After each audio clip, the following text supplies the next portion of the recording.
Hello everyone, welcome back to my channel. आज का हमारा टॉपिक रहेगा काव्य। तो चलिए शुरू करते हैं। महाकाव्य। महाकाव्य में आते हैं एक महाभारत और एक आता है रामायण। तो चलिए करते हैं शुरू। महाभारत इसकी रचना महर्षि वेद व्यास ने की थी, लेकिन जो परंपराओं के अनुसार माना जाता है, जो महाभारत ग्रंथ है इसके लिपिक भगवान श्री गणेश, इनको भी माना जाता है।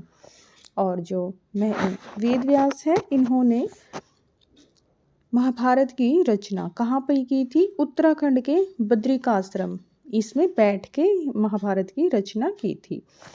इसमें 18 पर्व हैं। सर्वप्रथम इसमें 8800 श्लोक थे। पहले इसमें कितने श्लोक थे?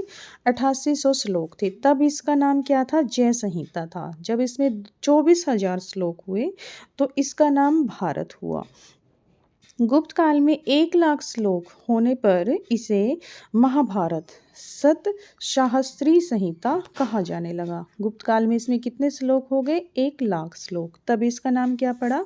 महाभारत सत शाहस्त्री संहिता। और इसकी जानकारी हमें कहाँ से मिलती है?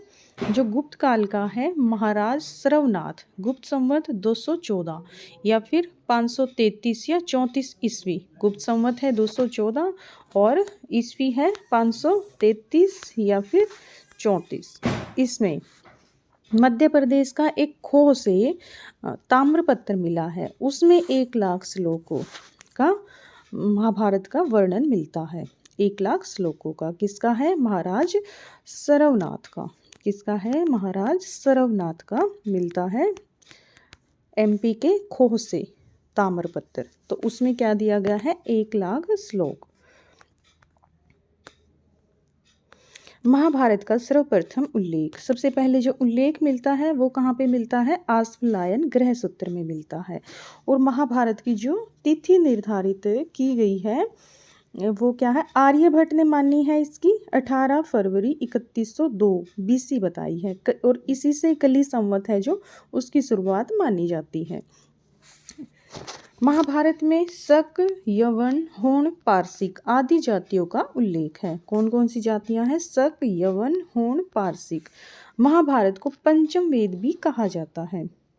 पंचम वेद में और कौन कौन से हैं? एक रामायण है, एक महाभारत है और एक इतिहास पुराण। तीनों को पंचम वेद में शामिल किया गया है। महाभारत का परिशिष्ट पर्व खिल पर्व है, जो इसमें इसका है, ये अंतिम पर्व है, 18वां पर्व है। जो टोटल 18 पर्व है महाभारत में, तो इसका ये परिशिष्ट पर्व, जो परिशिष्ट क्या होता है? जो बाद में जोड़ा जाता है, इसको खिल पर्व हरिवंश नाम से ये जाना जाता है, जिसमें कृष्ण वंश की कथा का वर्णन है।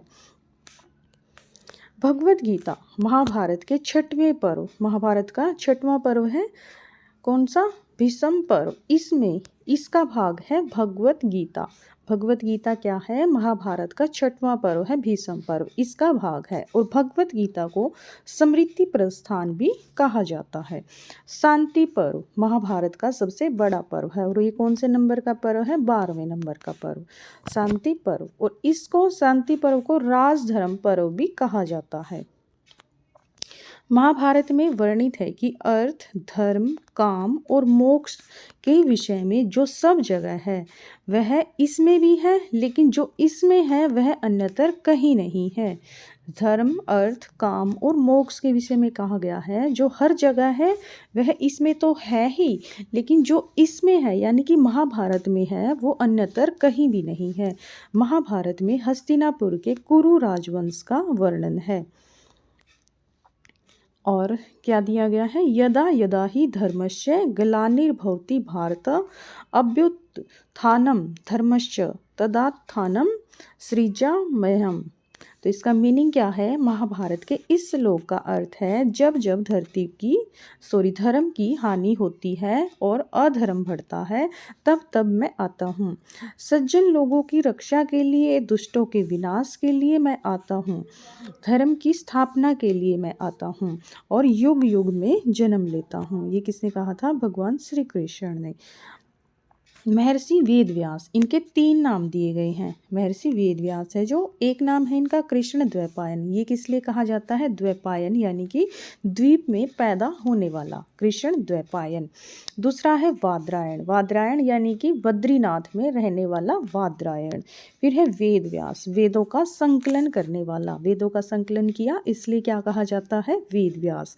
वादरायण किस लिए कहा जाता है? बद्रीनाथ में रहने वाले थे। और कृष्ण द्वैपायन द्वीप में रहने वाला, यानी कि वो पैदा होने वाला। अब आता है रामायण। इसकी रचना महर्षि वाल्मीकि ने की थी और इसमें 24,000 श्लोक हैं। रामायण में कितने श्लोक हैं? 24,000 श्लोक हैं। अतः इसे क्या कहा जाता है? चतुर्विंशति सहस्त्री संहिता। चतुर्विंशति यानी कि 24,000, सहस्त्री हजार संहिता भी कहा जाता है। और इसकी रचना संभवतः ईसा पूर्व 5वीं सदी में हुई थी। 5वीं शताब्दी ईसा पूर्व में इसकी रचना हुई थी। रामायण और महाभारत का अंतिम रूप से संकलन गुप्त काल में 400 ईस्वी के आसपास हुआ। दोनों का अंतिम रूप से संकलन कब किया गया? गुप्त काल में 400 ईस्वी के आसपास। रामायण में हमें हिंदू और यवनों और शकों के संघर्ष का विवरण मिलता है। रामायण को भी पंचम वेद कहा गया है। जैसे महाभारत को कहा गया था, ऐसे ही रामायण को भी पंचम वेद कहा गया है। और इसमें किस किस का वर्णन है? हिंदुओं का, यवन और शकों के संघर्ष का वर्णन मिलता है। और महाभारत में किसका था? शक, यवन, हूण और पारसिकों का वर्णन। रामायण 7 कांडों में विभाजित है।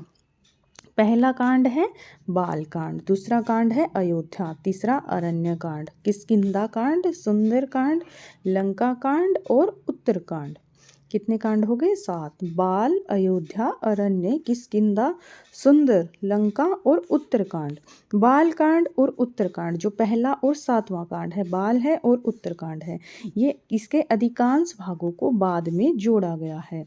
लंका कांड सबसे बड़ा कांड है, सबसे बड़ा कांड है लंका कांड। राम की सुग्रीव से मित्रता और राम और हनुमान की भेंट किष्किंधा कांड में, और हनुमान की सीता से भेंट सुंदर कांड में है। जो किष्किंधा कांड कौन सा कांड है? चौथा कांड। इसमें क्या है? राम की सुग्रीव से मित्रता और राम की हनुमान से भेंट, ये किष्किंधा कांड में है। और जो हनुमान जी सीता से मिले थे, इसकी भेंट का वर्णन है सुंदर कांड में। तो आज के लिए इतना ही, बाकी करेंगे next time. Thank you so much.